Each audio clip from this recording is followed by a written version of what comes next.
All right, welcome back to Cruise Control. My name's Eric, and today we compare two popular midsize trucks. Let's get to that right now. Welcome to Cruise Control. My name is Eric. We're going to start looking at some new cars and used cars to find out what's the best option for you. Let's see what's up next.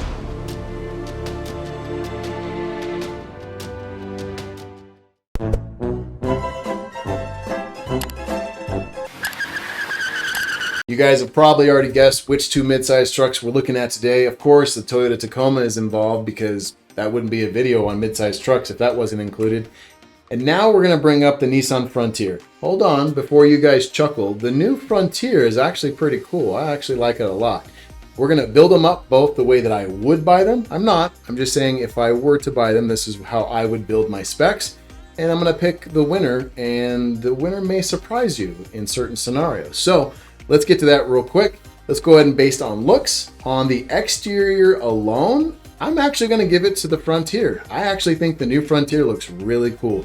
The Tacoma still looks great. It's not a bad looking vehicle. But as far as the exterior looks, I definitely am going to give the win column to the Frontier.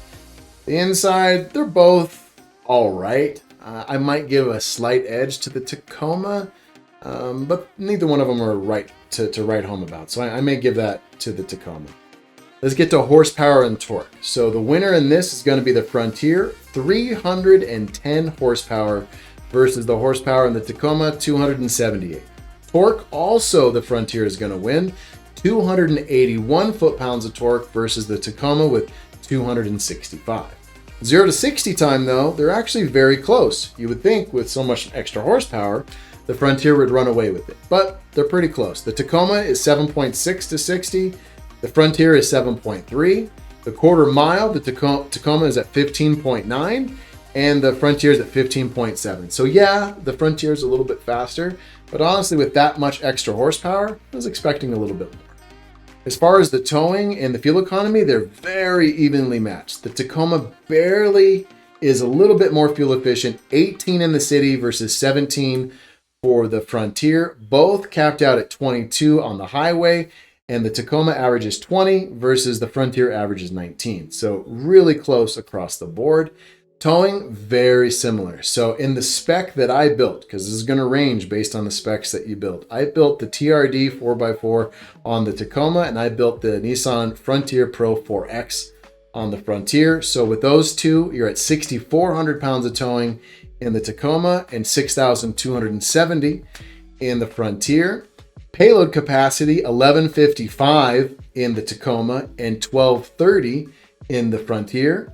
Ground clearance, also very close, 9.4 inches of ground clearance in the Tacoma, 9.8 inches of ground clearance in the Frontier. So very evenly matched.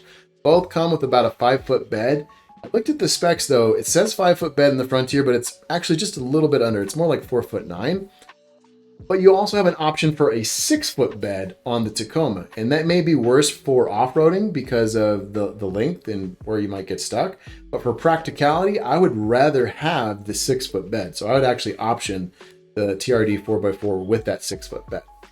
Now let's get to pricing. After I built everything up, they're both very close. We're talking under $1,000 of each other. The Tacoma was slightly more expensive, $39,480. Versus the Frontier was $38,720. If I was buying one, I'd buy the slower vehicle. I would buy the Tacoma. I would buy it because I know it's going to last. I don't know the reliability of this new Frontier. I do know the reliability of a Tacoma, and I've had a lot of experiences in Tacomas, well, actually in Frontiers as well. But the Tacoma, for buying it, it's going to have the better resale value. They hold their value very well. Let's say I want to sell it in 5 years, it's going to be worth a lot in 5 years. The Frontier, I don't know how well that resale value is going to go. If previous resale values are by any kind of a guess, that's not going to hold its value anywhere near as much as the Tacoma. So for that reason, if I'm buying it, I'm going to get the Tacoma. However, some people lease vehicles because they don't want to own them and they need a lower payment. Or maybe you get a tax write-off with your business, like I would, or maybe some of you guys would. If I'm leasing, I'm going to go with the Frontier. The Frontier on a 36-month lease, 10,000 miles a month. This is on the lease special on Nissan website. $3,863 down for only $296 per month. Not bad. The lease special that is on the Tacoma was 36-month lease, 10,000 miles a month, $4,000 down, $383 per month. So you're talking almost $100 more per month. If they're both under lease, which means they're both going to be under warranty, I don't have to worry about reliability then with the Frontier. Ownership is different. Ownership means you're going to own them outside of their warranty. Well, if I'm going to own one of these outside of their warranty, I'm going to pick the Tacoma because I know it's going to be reliable. Here's two stories. Hopefully I'll make them short.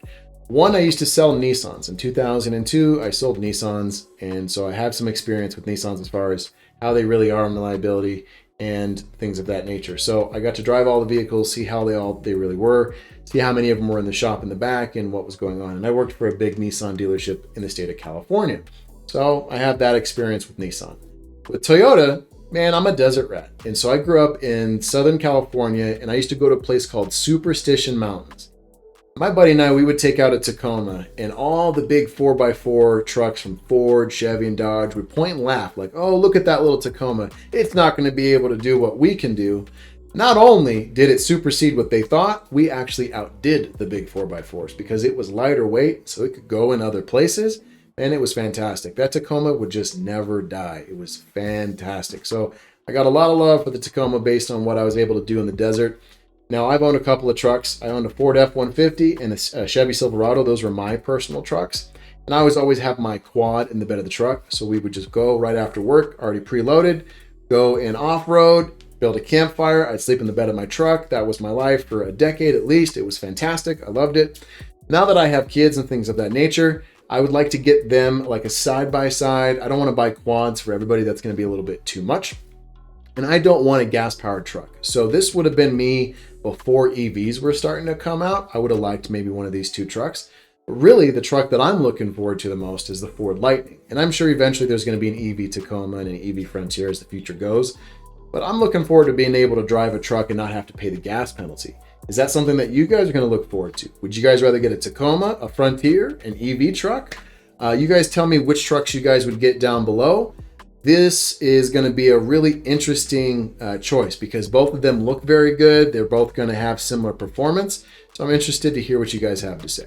My name's Eric. This is Cruise Control. Thank you for watching.